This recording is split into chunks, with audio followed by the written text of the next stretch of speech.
Sumit hostel के अपने कमरे में बैठा फूट फूट कर रो रहा था। उसने अपने सिर को दीवार से टिका रखा था, आंखों से आंसू बहे जा रहे थे। माँ पापा, मैं तुम्हारी आखिरी निशानी भी नहीं बचा पाया। उस जमीन जहाँ तुम दोनों ने मुझे बड़ा किया, जहाँ हमारे सपने थे, सब खत्म हो गया। मैं कितना बेवकूफ हूँ, मैं कुछ नहीं बचा पाया। उसने रोते रोते शांति को फोन लगाया। दीदी, तुमने ये क्यों किया? तुम्हें पता था ना वो जमीन मेरे लिए क्या मायने रखती थी। फिर भी तुमने अपने पति की बात मानी, मुझसे पूछा भी नहीं। सुमित, मैंने नहीं दीदी, तुमने मुझे धोखा दिया। मैंने तुम पर भरोसा किया। तुम मेरी बहन हो, लेकिन तुमने मेरे साथ क्या किया? तुमने मुझसे मेरे माँ बाप की आखिरी यादें भी छीन ली। नहीं सुमित, मुझे सच में नहीं पता था। पता था या नहीं, यह मायने नहीं रखता। जो हो गया सो हो गया। लेकिन दीदी, मैं तुम्हें कभी माफ नहीं कर पाऊंगा, कभी नहीं। तुमने मेरा सब कुछ छीन लिया। अब मेरा कोई नहीं है इस दुनिया में। उसने फोन काट दिया और फिर रोने लगा। शांति फोन रखकर रो रही थी। तभी राकेश वहां आया। क्या हुआ? फिर से सुमित का फोन आया था क्या? हाँ, वो बहुत गुस्से में था। कह रहा था मैंने उसे धोखा दिया। देखा तुमने कैसे बोल रहा है अपनी बहन से? जिसने उसे पाला पोसा, जब कोई नहीं था तब तुमने उसे अपने घर में रखा, और आज ये तुम्हारे साथ कैसा बर्ताव कर रहा है? लेकिन राकेश, उसकी जमीन। अरे जमीन जमीन, बस यही रट लगा रखी है उसने। क्या करता उस जमीन का? पड़ी पड़ी सड़ रही थी। मैंने उसकी भलाई के लिए बेची, और वो मुझ पर, तुम पर आरोप लगा रहा है। राकेश ने शांति का कंधा पकड़ा। सुनो शांति, वो लड़का बिगड़ गया है। उस राधिका ने उसके दिमाग में जहर भर दिया है। अब वो हमें अपने ही लोगों को दुश्मन समझने लगा है। क्या करूं मैं? वो मेरा भाई है। भाई है तो क्या हुआ? जो गलत है वो गलत है। उसने तुम्हारा अपमान किया, तुम्हें धोखेबाज बोला, और तुम अभी भी उसकी तरफदारी कर रही हो। शांति चुप हो गई। राकेश की बातें उसके दिमाग में घूमने लगी, धीरे धीरे उसके मन में भी। 2 साल बाद सुमित की पढ़ाई पूरी हो गई।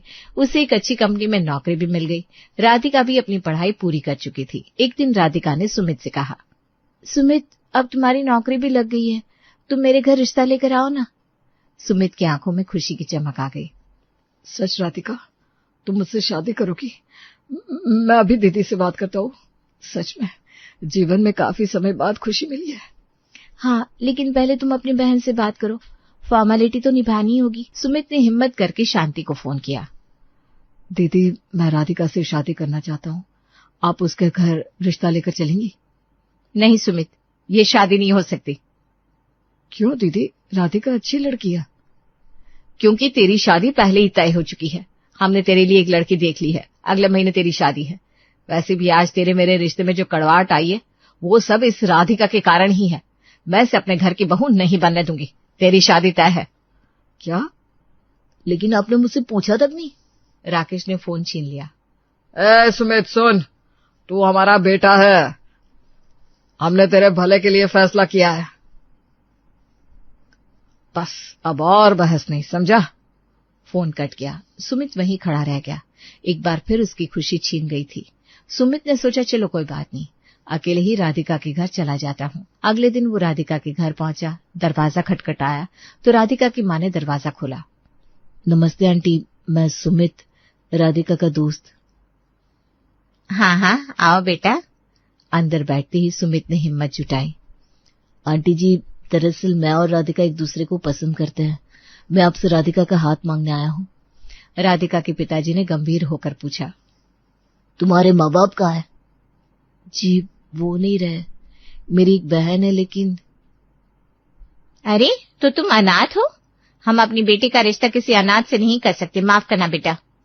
लेकिन आंटी, मेरी अच्छी नौकरी है, मैं राधिका को खुश रख सकता हूँ। नहीं बेटा, ये नहीं हो सकता।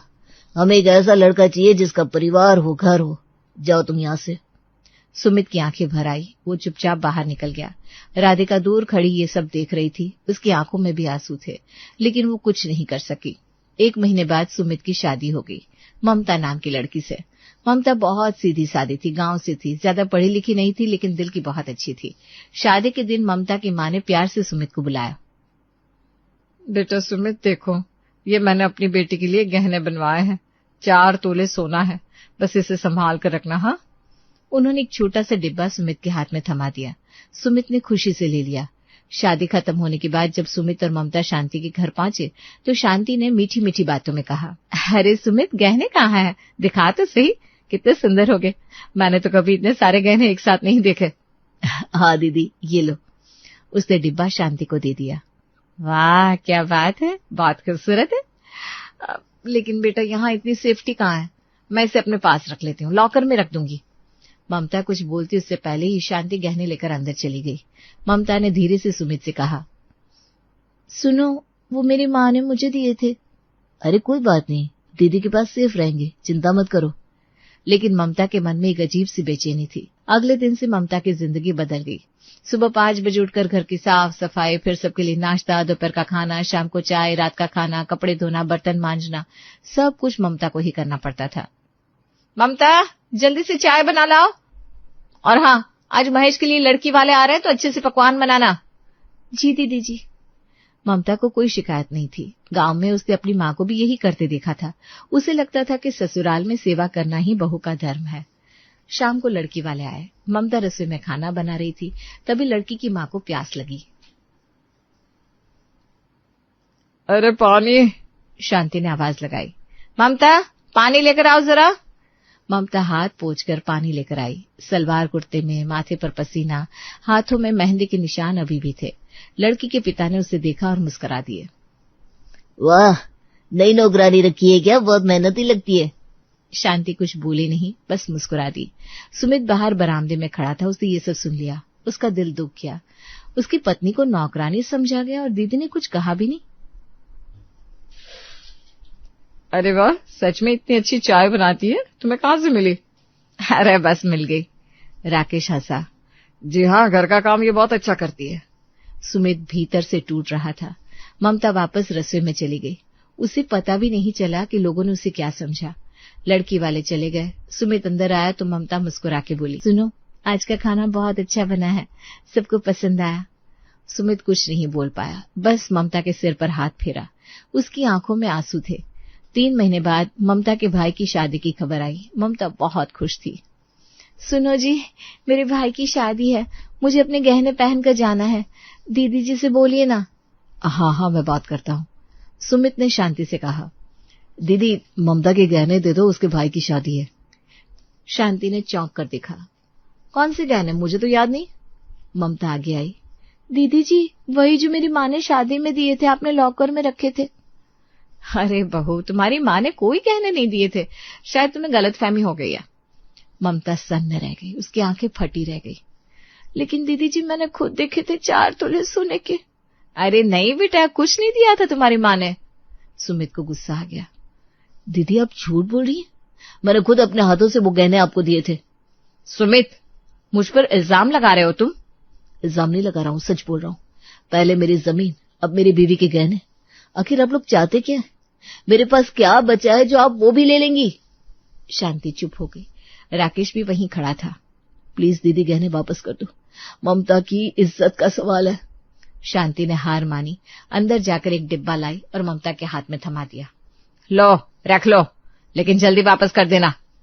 ममता की खुशी का ठिकाना नहीं रहा। शादी के दिन ममता ने गहने पहने, सब बहुत खूबसूरत लग रहे थे। लेकिन जब ममता की माँ ने गहने देखे तो उनकी आंखें फटी रह गई। अरे ये तो पीतल के हैं, असली गहने कहाँ हैं? ममता को धक्का लगा। उसने गहने उतार कर देखे तो सच में वो चमक, वो भारीपन सब गायब था। मैंने तो सोने के गहने दिए थे, ये नकली कहाँ से आ गए? जैसे दामाद जी, आपकी बहन को बताने से भी मैंने मना किया था, लेकिन उन लोगों ने हम लोगों से लाखों रुपए के कैश भी लिए थे, वो आपको दिया क्या? अरे क्या ही देंगे, ऊपर से ये गहने भी नकली वाले। ममता रोने लगी। शादी में सबके सामने उसकी बेइज्जती हो गई। लोग फुसफुसाने लगे। घर लौटकर सुमित सीधा शांति के पास गया। दीदी, गहने नकली निकले, पीतल के थे, असली कहाँ है? शांति ने बेशर्मी से जवाब दिया। अरे मुझे क्या पता, जो मिले वही तो दे दिए। शायद ममता की माँ ने ही नकली गहने दिए होंगे अपनी बेटी को ठगने के लिए। ममता जोर जोर से रोने लगी। नहीं, मेरी माँ ऐसा नहीं कर सकती, वो असली गहने थे, मैंने देखे थे। दीदी, आप झूठ बोल रही हैं, आपने गहने बदल दिए। बस करो सुमित, बहुत हो गया, हमेशा हम पर ही इल्जाम। तुम्हारी बीवी की माँ ने धोखा दिया है, हम क्या करें? ममता फर्श पर बैठकर रो रही थी। सुमित असहाय था। एक बार फिर उसके साथ धोखा हुआ था। गहनों वाली घटना के बाद ममता भी बदल गई। अब वो पहले की तरह खुशी खुशी काम नहीं करती थी। ममता, खाना बना दो। अभी हाथ में काम है, थोड़ी देर बाद बनाती हूँ। शांति को गुस्सा आने लगा। दूसरी तरफ महेश की बीवी प्रिया तो पहले से ही घर का कोई काम नहीं करती थी। वो दिन भर मोबाइल पर लगी रहती, लेकिन शांति उसे कभी कुछ भी नहीं कहती थी। एक दिन शांति ने ममता से कहा, ममता, प्रिया को चाय बनाकर दे दो। दीदी जी, वो खुद बना सकती है, मैं अभी कपड़े धो रही हूँ। शांति का चेहरा तमतमा गया। उसी वक्त प्रिया सोफे पर मोबाइल देख रही थी। शाम को राकेश आया तो शांति ने उससे कहा, बस अब नहीं रहना मुझे इन लोगों के साथ। सुमित और उसकी बीवी दोनों घर में रहकर हमारी बेइज्जती कर रहे हैं। तो क्या करना चाहती हो? निकाल दो इन्हें घर से, अब नहीं रखना मुझे। पहले ममता मेरी बात मान लेती थी, अब तो वो भी सिर पर चढ़ गई है। ठीक है, मैं कल ही सुमित से बात करता हूँ। शांति ने मन ही मन फैसला कर लिया था, अब सुमित को इस घर से जाना ही होगा। सुमित और ममता का कमरा घर के पिछले हिस्से में था, छोटा सा, अंधेरा, जबकि महेश और प्रिया का कमरा सामने था, बड़ा, हवादार, एसी लगा हुआ, नए फर्नीचर से सजा। बरसात का मौसम आया तो सुमित के कमरे की छत टपकने लगी। पानी बिस्तर पर गिर रहा था। ममता ने बाल्टी रख दी, लेकिन पूरी रात नींद नहीं आई। सुबह सुमित शांति के पास गया। दीदी, कमरे की छत टपक रही है, कुछ करवा दो ना। शांति ने ठंडे लहजे में कहा। सुमित, मुझे तुमसे कुछ बात करनी है, बैठो। राकेश भी वहीं आकर खड़ा हो गया। देखो सुमित, अब तुम्हें इस घर से अलग हो जाना चाहिए। तुम्हारी नौकरी भी लग गई है, अब अपना घर बसाओ। सुमित को लगा जैसे किसी ने सिर पर हथौड़ा मार दिया। क्या? लेकिन दीदी, मैं तो इस घर का बेटा हूं ना, आपने तो कहा था। राकेश बीच में ही बोला। बेटा बेटा, बेटे भी बड़े होकर अलग हो जाते हैं, तुम भी हो जाओ, अपनी जिंदगी जियो। लेकिन जीजाजी, महेश तो यहीं रह रहा है, उन्हें क्यों नहीं निकाला? राकेश का चेहरा सख्त हो गया। महेश मेरा सगा भाई है, और तुम बस एक बोझ हो इस घर पर, समझे? सुमित को झटका लगा। बोझ? उसे बोझ कहा गया? ठीक है, मैं चला जाऊंगा, लेकिन दीदी, मेरे जमीन के पैसे और ममता के ससुराल से मिले दहेज के पैसे वो दे दो, उनसे मैं बाहर अपना घर बसा लूंगा। शांति ने तुरंत मना कर दिया। कौन से पैसे, कौन सी जमीन? मुझे कुछ नहीं पता। दीदी, वो 5 लाख रुपए जमीन बेचकर जो पैसे मिले थे, और ममता की माँ ने 1 लाख रुपए दहेज में दिए थे, वो कहाँ गए? अरे वो सब तो तुम्हारी पढ़ाई में, तुम्हारी शादी में खर्च हो गया, अब कुछ नहीं बचा। झूठ, अब झूठ बोल रही है। मेरी पढ़ाई तो स्कॉलरशिप से हुई, और शादी में भी ज्यादा खर्चा नहीं हुआ। राकेश गरजा। बस बहुत हो गया, तुम्हें 1 रुपया नहीं मिलेगा, समझे? तुमने इस घर में रहकर खाया पिया, वही बहुत है। अब निकलो यहाँ से, हफ्ते भर का वक्त है तुम्हारे पास। ममता दरवाजे के पीछे से सब सुन रही थी, वो रो रही थी। दीदी, आप ये कैसे कर सकती है? मैं आपका भाई हूँ। शांति ने मुंह फेर लिया। भाई हो तो भाई की तरह रहो, हमेशा पैसों की बात, हमेशा इल्जाम। जाओ यहाँ से, मुझे तुम्हारी शक्ल भी नहीं देखनी। सुमित वहीं खड़ा रह गया। उसकी आंखों में आंसू थे। एक बार फिर उसके साथ धोखा हुआ था, अपनों ने ही उसे ठगा था। उस रात सुमित अपने कमरे में बैठा सोच रहा था, कहाँ जाएगा, क्या करेगा। तभी ममता उसके पास आकर बैठ गई। सुनो जी, इतना परेशान मत हो, चलो अलग हो जाते हैं, मुझे कोई दिक्कत नहीं है। लेकिन ममता, हमारे पास पैसे भी नहीं है, कहाँ रहेंगे? ममता ने सुमित का हाथ पकड़ा। देखो, मैं गांव से आई हूँ, मुझे बड़े घर की आदत नहीं है, एक कमरे की झोपड़ी में भी रह लूंगी, बस तुम साथ हो, मुझे और कुछ नहीं चाहिए। सुमित की आंखों में आंसू आ गए। मैं तुम्हारे साथ हूँ, हर कदम पर, हर मुश्किल में, हम दोनों मिलकर सब संभाल लेंगे, बस तुम हिम्मत मत हारो। पहली बार सुमित को लगा कि सच में उसका कोई अपना है, कोई जो उसे प्यार करता है, उसके लिए सब कुछ छोड़ सकता है। सुमित ने ममता को गले लगा लिया। Thank you Mamata, thank you. अगले दिन से सुमित ने नई नौकरी ढूंढनी शुरू कर दी। उसने कई जगह अप्लाई किया और फिर एक चमत्कार हुआ। 3 दिन बाद उसे मुंबई की बड़ी कंपनी से कॉल आया। उन्होंने सुमित को सीनियर मैनेजर की पोस्ट ऑफर की, सैलरी पूरे 1 लाख रुपए महीने। सुमित खुशी से उछल पड़ा। भगवान ने उसकी सुन ली थी। जब राकेश और महेश को पता चला तो वो हैरान रह गए। 1 लाख महीने का? इतना तो मैं साल भर में भी नहीं कमाता। भैया हमने गलती कर दी, सुमित को जाने नहीं देना चाहिए था। शांति भी सोच में पड़ गई। अगर सुमित यहीं रहता तो वो पैसे इस घर में आता। राकेश ने फौरन फैसला किया। सुमित बेटा, हमने तो मजाक किया था, तुम यहीं रहो, अपना ही घर है। सुमित ने साफ मना कर दिया। नहीं जीजा जी, अब बहुत हो गया, मैं जा रहा हूँ। महेश भी आगे आया। अरे वही, गुस्सा मत करो, हम सब मिलकर रहेंगे, तुम्हारी पगार से अच्छा घर बना लेंगे। सुमित हंस दिया।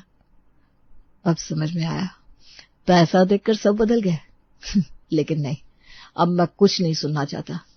हफ्ते भर बाद सुमित और ममता जाने के लिए तैयार हो गए। छोटा सा सामान, 2 बैग, बस इतना ही था उनके पास। जाते वक्त सुमित शांति के पास गया। दीदी, मैं जा रहा हूँ। शांति चुप खड़ी थी, उसकी आंखों में पछतावा था।